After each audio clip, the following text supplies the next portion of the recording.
So I promised you guys, if you gave me another 25 likes to the last post on swings I shared up on Facebook, I'd post another video on how we actually start moving away from our symmetrical one kettlebell two-arm swing into an asymmetrical variation, because there's lots of variations of swings out there, but there actually is a progression within the swings, and unfortunately you don't see that anywhere.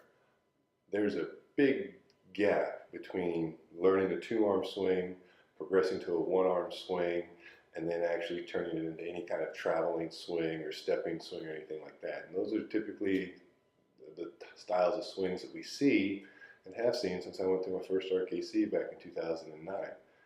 The grad workout we did there was some presses and some walking swings, and we learned the lateral traveling swing, learned all kinds of stuff.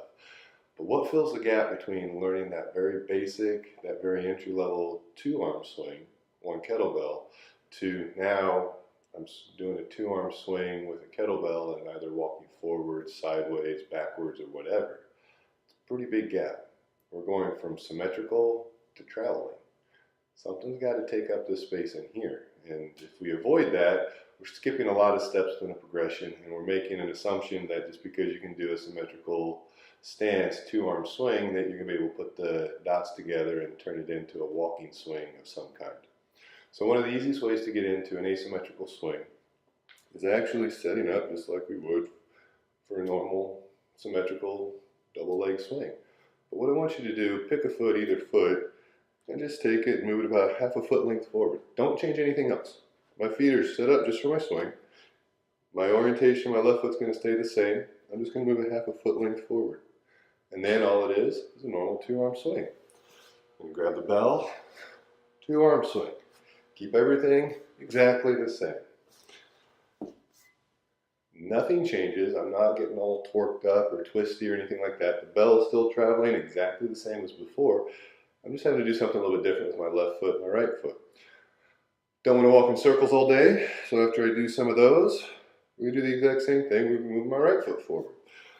Everything's the same. I'm not going to be all torqued up because my stance is different. I'm going to work things out, keep my hips level, keep my hips square, keep my shoulders level, keep my shoulders square. I'm going to keep the bell traveling straight ahead. So again, it's exactly like our two-arm swing, but now I'm having to operate off of a slightly different base. How do we progress that? Well, I keep it simple because that's about the only things I can remember. If we start out with a half step difference, let's go to a full step difference. So now you can see I'm much more asymmetrical in my setup. Got a pretty big difference between what my left foot's doing and what my right foot's doing. It's going to make it even harder to keep my hips square, my shoulders square, but I'm going to do the same thing. Just going to get in, work things out. The first couple are going to be a little iffy, but you'll work it out. And again, I don't want to walk in circles, so I'm going to go with the full step offset and do the same thing here. Now the beauty of this is I can keep my weight distribution equal between my left foot and my right foot. Or I can bias it one way versus the other. So we'll go with the full step offset, but now I'm going to keep most of my weight on this front leg. This back leg is going to be a kickstand. So still asymmetrical, but now this front leg, my left leg, is loaded a lot more than my right leg.